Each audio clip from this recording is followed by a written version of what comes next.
By 2050, 5 billion people will struggle to see past their own hands.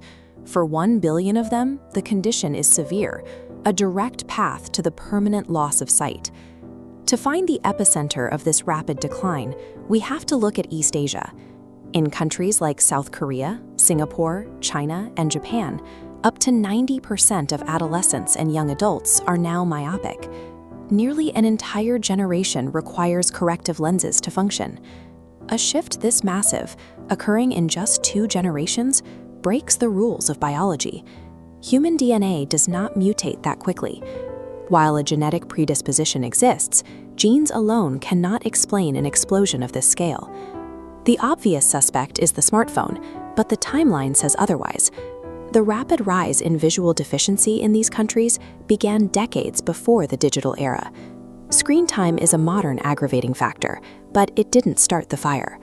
We have manufactured an environmental crisis. By changing our physical surroundings faster than our biology can adapt, we have engineered an environmental pathogen that is now spreading across the globe. Following the Second World War, several Asian nations rebuilt their societies using one primary weapon: hyper-intensive education. The strategy was to push academic rigor and test scores to their absolute limit. Students found themselves spending upwards of 10 hours a day inside, shuffling from school to homework to private evening classes. As a result, their eyes were locked onto pages just a few inches from their faces, day after day. This academic rigor fueled a massive industrial expansion.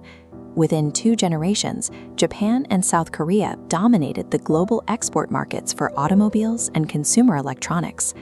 But that success demanded a physical toll. When you force your eyes to focus on close-up objects for hours on end, the internal muscles responsible for adjusting your lens are kept in a state of permanent tension. This creates severe muscular fatigue, known as near-vision stress. In the pursuit of intellectual and economic growth, modern society designed the perfect incubator for destroying our own eyesight. Staring at books and screens is only half the equation. The real damage happens because of what those students are missing while locked inside: direct sunlight. This diagram shows how a healthy eye regulates its own size. When the retina absorbs natural daylight, it triggers the release of dopamine. That dopamine acts as a biological brake, signaling the eyeball to stop growing. Without enough sunlight, that dopamine brake fails. Combined with the constant muscle strain of near-vision work, the eyeball elongates, stretching backward by up to 6 millimeters.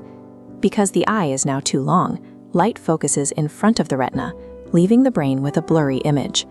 6 millimeters is a massive structural failure for an organ this size. This stretching pulls internal tissues dangerously tight, making them brittle and highly prone to tearing or a full retinal detachment. High myopia is a permanent structural failure. The architecture of the human eye has been physically forced into a new, dangerous shape. In the most extreme cases, that stretching damages the nerve fibers connecting the eye to the brain, a condition called optic nerve atrophy. It leads to irreversible blindness and loss of independence. The fallout bleeds into the global economy. Uncorrected visual impairments drain an estimated $268 billion in lost adult workforce productivity every year. The effects are even reaching national security. Militaries in South Korea and Singapore are now struggling to fill their ranks because finding young adults with natural, healthy vision is becoming exceptionally rare. This is no longer isolated to Asia. Rates of nearsightedness are doubling across Europe and creeping into urban centers in Africa, prompting the World Health Organization to classify myopia as a major global health priority. If we do nothing, we guarantee both a personal tragedy for millions and a collective logistical nightmare for society. Fortunately, the solution is straightforward.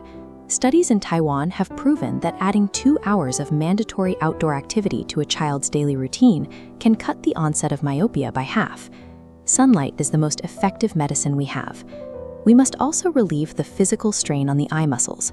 This means reducing homework loads for young students and adopting the 20-20-20 rule. Every 20 minutes, look 20 feet away for 20 seconds. The window to act is narrow. The physical elongation of the eye cannot be undone.